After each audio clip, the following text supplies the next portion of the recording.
Tenth आज का topic हमारा समाज से रिलेटेड है। इसमें हम समाज के कुछ बेसिक इंट्रोडक्शन के बारे में बात करेंगे, जिससे हमारा जो टेंथ क्लास है वो आसानी से निकल जाए। समाज बेसिकली एक प्रोसेस यानी विधि है, ठीक है, जिससे दो या दो से अधिक शब्द आपस में जुड़कर एक नए शब्द का निर्माण कर लेते हैं, ठीक है। जैसे कि राजकुमार, रसोईघर, इसमें देखिए दो शब्द हैं एक है राज, दूसरा है कुमार। इसमें रसोई और घर, जिससे यानी दो शब्द के मिल गए और एक नए शब्द का निर्माण हो गया, वो एक नया शब्द बन गया। देखिए ये विधि है, इसे समास नहीं कहेंगे।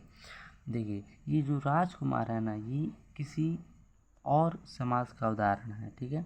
इस समास में भी बहुत सारे प्रकार होते हैं, जैसे हो गया अव्ययी भाव समास हो गया हमारा, द्विगु समास हो गया, तत्पुरुष समास हो गया, बहुब्रीहि, इसके बहुत सारे टाइप होते हैं, ठीक है।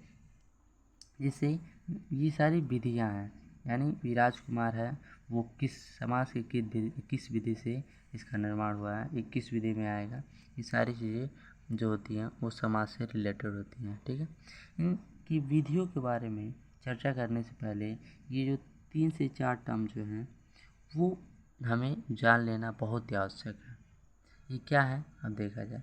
ये देखिए, ये जो लिखा है समस्त पद, समस्त पद है। देखिए ये जो हमारा राजकुमारी से एग्जाम्पल लिए हैं, जिससे कि हम अच्छे से इसको चारों चीज़ों को समझ सकें, ठीक है। देखिए समस्त पद क्या कहलाता है, समस्त पद क्या कहलाता है, जो समास का यानी समास विधि से के द्वारा जो बना शब्द होता है ना, शब्द होता है। देखिए इसमें दो पद हैं, ठीक है, यानी दो शब्द हैं। समास विधि से बना जो शब्द होता है ना, उसका जो पूरा शब्द जो ये है राजकुमार है, इसे हम कहते हैं समस्त पद। क्या कहते हैं? समस्त पद कहते हैं, ठीक है। इसे समास नहीं कहते हैं, समस्त पद कहते हैं राजकुमार को। यानी राजकुमार क्या है? समस्त पद है, ठीक है। यानी समास का ये एक पद है, ठीक है, क्योंकि समास विधि से ही इनका उत्पत्ति हुआ है, ठीक है। तो समस्त पद कहेंगे। उसके बाद देखिए समस्त पद समझ गया, यानी पूरा शब्द, यानी समास विधि से बना ये पूरा शब्द क्या हुआ? समस्त पद हो गया। रसोई घर क्या है? समस्त पद है। क्या है? बहुत सारे जितने भी समास विधि से बने हैं, जैसे हो गया क्या कहते हैं अन्नपूर्णा, ये सारी चीज़ें क्या है? समस्त पद में आ गए, क्योंकि समास विधि से बनाए गए हैं, बने हैं, ठीक है। उसके बाद आता है क्या? उत्तर पद। उत्तर पद का मतलब क्या होता है ना, आगे वाला पद, आगे वाला यानी प्रथम पद, ठीक है। ये जो राज है ना, यानी राजा कह सकते हैं, यानी जब इसको अच्छे से बोलेंगे तो राज, राजा नहीं राजा। ये जो आगे वाला पद है, इसमें दो पद है यानी दो शब्द है। जो आगे वाला शब्द है ना, उसे हम उत्तर पद यानी उत्तर शब्द कहते हैं, ठीक है। क्या कहते हैं? आगे वाले को हम कहते हैं उत्तर पद, ठीक है। और यहाँ पे पूर्व लिखा है यानी पीछे वाला, आप बेसिकली ऐसे ही पहचानेंगे कि पीछे वाला जो पद है वो हमारा पूर्व पद कहलाएगा, ठीक है। अब देखिए ये आप समस्त पद समझ गए, पूरे यानी जो समास विधि से बना जो पूरा शब्द है समस्त पद, उत्तर पद आगे वाला पद, पूर्व पद पीछे वाला पद, ठीक है। अब देखिए अब आता है समास विग्रह। ये क्या है? तो देखिए समास विग्रह का मतलब क्या होता है ना, इस जो राजकुमार है उसको अच्छी तरह से खोल के, यानी उसको अच्छे से सार, उसका सार सब कह सकते हैं आप कि इसका मतलब क्या हुआ। तो राजकुमार का मतलब क्या हुआ? राजकुमार का मतलब हम क्या समझते हैं? राजकुमार से, राजकुमार से समझते हैं हम राजा का कुमार, राजा का कुमार। राजकुमार से यही हमको यही तात्पर्य निकलता है कि राजा का कुमार, ठीक है। तो ये जो पूरा अच्छी तरह से खोल के शब्दों को उसका जो वर्णन है ना, इसे ही कहते हैं समास विग्रह। बहुत सारे क्वेश्चन में पूछ देता है कि इसका समास विग्रह निकालें। बहुत सारे आपको समास यानी जो समस्त पद दे दिया जाएगा बहुत सारा, ठीक है, समस्त पद, और बोला जाएगा इसका समास विग्रह बताइए। जैसे हो गया राजकुमार, हो गया रसोई घर, रसोई घर का समास विग्रह क्या होगा? रसोई का घर यानी रसोई घर, ठीक है, ये समास विग्रह हुआ, ठीक है।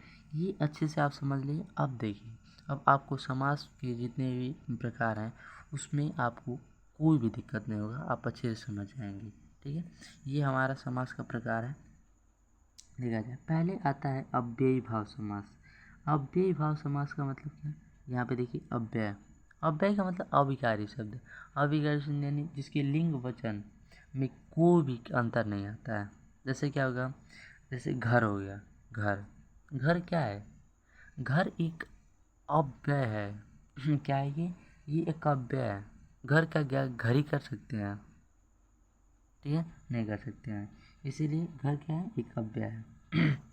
ठीक है, तो ये जो अव्यय यानी अव्ययी भाव समास, इसमें क्या होता है ना, अव्ययी भाव समास में कौन से समस्त पद आते हैं? ठीक है, ऐसे समस्त पद यानी ऐसे शब्द ऐसे शब्द जो का जिसका उत्तर पद यानी जो प्रथम पद होना वो एक अव्यय हो। अव्यय का मतलब, अव्यय छोड़िए, आसानी से आप समझ जाएंगे, उपसर्ग, उपसर्ग हो। ठीक है, उपसर्ग का मतलब समझते हैं, यानी जो कोई शब्द है उसके आगे एक छोटा सा शब्द आ जाएगा, हाँ, जो उस पूरे शब्द का जो क्या कहते हैं उसका जो भाव है वो बदल देगा। ठीक है, उपसर्ग कहलाता है। ठीक है, तो देखो ऐसे शब्द जिसका जो प्रथम पद हो, प्रथम पद, ठीक है, उत्तर पद यानी प्रथम पद, वो क्या होना, वो एक उपसर्ग हो। उपसर्ग क्या हो? उपसर्ग हो। यहाँ पे हम उदाहरण में लिए हैं अनुपस्थिति, अनुपस्थिति यानी अनुपस्थिति, अनुपस्थित, सॉरी, अनुपस्थित। ठीक है, तो ये अनु है ना, अनु, अनु की उपसर्ग है, अनु उपसर्ग है। ठीक है, यहाँ पे क्या आ गया, उपसर्ग आ गया। यहाँ पे देखिए अनु क्या है, उपसर्ग है। इससे अनुपस्थित, ये क्या होगा, दो शब्द से मिलकर एक शब्द, नया शब्द बना। ठीक है, इसके आगे अनु उपसर्ग है, तो अब क्या होगा, ये अव्ययी भाव होगा। ठीक है, क्या होगा, अव्ययी भाव समास होगा। इसका एग्जाम्पल अव्ययी भाव का। ऐसे बहुत सारे शब्द आएंगे, आप उसको देख के पहचान सकते हैं कि ये कौन सा भाव है, यानी कौन सा समास है। आगे अगर आप देखिए उपसर्ग है, छोटा मोटा उपसर्ग मतलब छोटा मोटा शब्द हो, बड़ा नहीं हो, जैसे राज का कुमार, ये उपसर्ग थोड़े हो राजा। ठीक है, छोटा छोटा शब्द जिससे जिसका आगे वाले कोई अर्थ ना हो। ठीक है, ये हमारा उपसर्ग कहलाएगा, आप अच्छे से समझ भी जाएंगे। ठीक है, अब देखिए, अब एक आता है द्वंद्व समास। अब ये भाव समास हो गया, अब आता है द्वंद्व समास। द्वंद्व का मतलब क्या होता है, झगड़ा होता है, झगड़ा होता है। ठीक है, इसको समझना बहुत ही आसान होता है। ठीक है, ऐसे समस्त पद, ऐसे समस्त पद जो जो जो आपस में विलोम हो, क्या हो, आपस में विलोम हो, यानी उल्टा हो, यानी राजा का रानी, माता का पिता, ऐसे होता है ना। तो जब हम एक पूरा लिखते हैं, मान के हम लिखते हैं माता पिता, माता और पिता आपस में उल्टा हो गया। ठीक है, माता पिता उल्टा हो गए, ये क्या हुए, ये जो हमारा शब्द बना ना माता पिता, ये हमारा शब्द क्या द्वंद्व समास में आ जाएगा। ठीक है, जैसे राजा रानी द्वंद्व समास में हो गया। यहाँ पे देखिए देवासुर, देवासुर, देव और असुर बना। ठीक है, देव का वो विलोम क्या होगा, असुर होगा। ठीक है, तो ये क्या द्वंद्व समास में आ जाते हैं। ठीक है, अब कुछ ऐसे ऐसे देखिए, और आसानी से अगर समझना हो ना, विलोम ऐसे ऐसे दिया हो तो विलोम का प्रयोग करें। और कुछ कुछ जो बीच में संयोजक चिन्ह है, इससे भी पता लगा सकते हैं कि ये द्वंद्व समास है या नहीं है।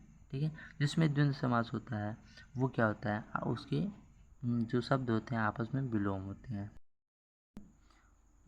ठीक है, उसके बाद देखिए देवासुर, देवासुर विलोम से पता चलेगा कि देव और असुर, ये हमारा द्वंद्व समास हुआ। आशा करते हैं आप अच्छे से समझ गए होंगे इसे।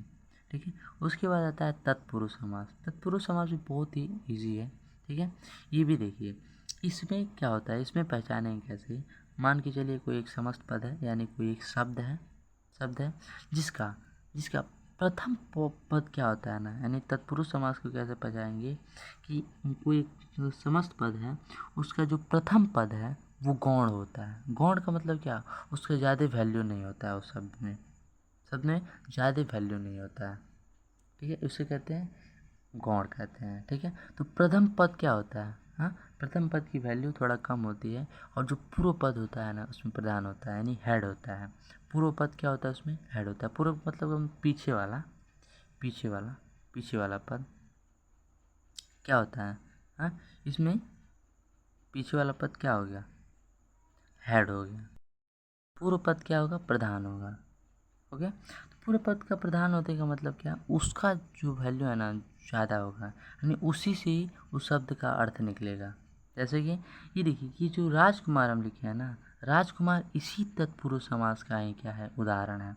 ऐसे कि राज और कुमार, ठीक है। राजकुमार से आप क्या पता चलता है, क्या पता चलता है कि राजा का कुमार यानी राजा का लड़का, सिंपल सी बात है। तो देखिए राजकुमार, कुमार जो है ना लास्ट यानी लड़का, यानी जो पीछे वाला शब्द है वो इसमें प्रधान है। कैसे, जैसे कि इस शब्द से पता ही चलता है कि राजा का लड़का, लड़का, ठीक है, राजा नहीं, राजा का लड़का, ठीक है।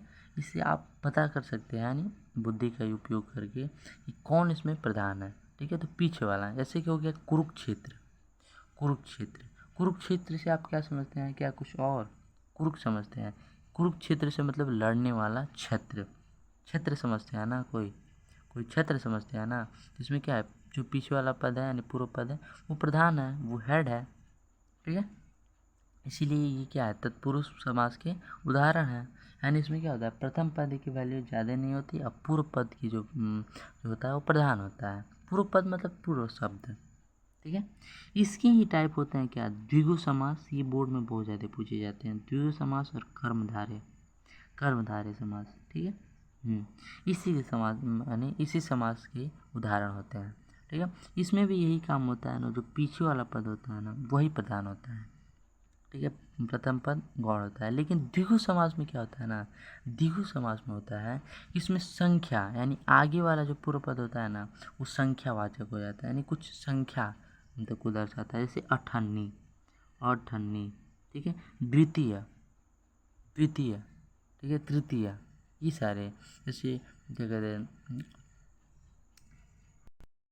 संख्यावाचक दर्शाते हैं। जैसे अठन्नी, ठीक है। अठन्नी से क्या होता है, अठन्नी का मतलब अन्नी, अन्ना मतलब क्या, पैसा, ठीक है। अठन्नी यानी आठना यानी 1/2, हाफ, अठन्नी यानी 50 पैसा।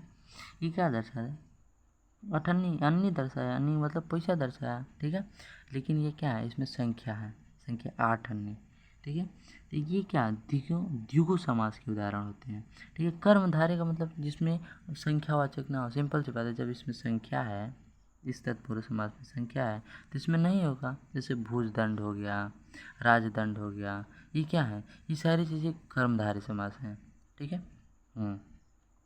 अब देखिए, अब आता है बहुग्रीही समास। ये थोड़ा डिफ़िकल्ट हो जाता है, बहुग्रीही समास जो है वो थोड़ा सा डिफ़िकल्ट हो जाता है, सिर्फ थोड़ा सा, ठीक है। इसमें क्या करना होता है ना, इसमें जो होता है ना कि जो आपका शब्द आएगा, जो आपका समस्त पद होगा ना, समस्त पद आपका दिया होगा, ठीक है।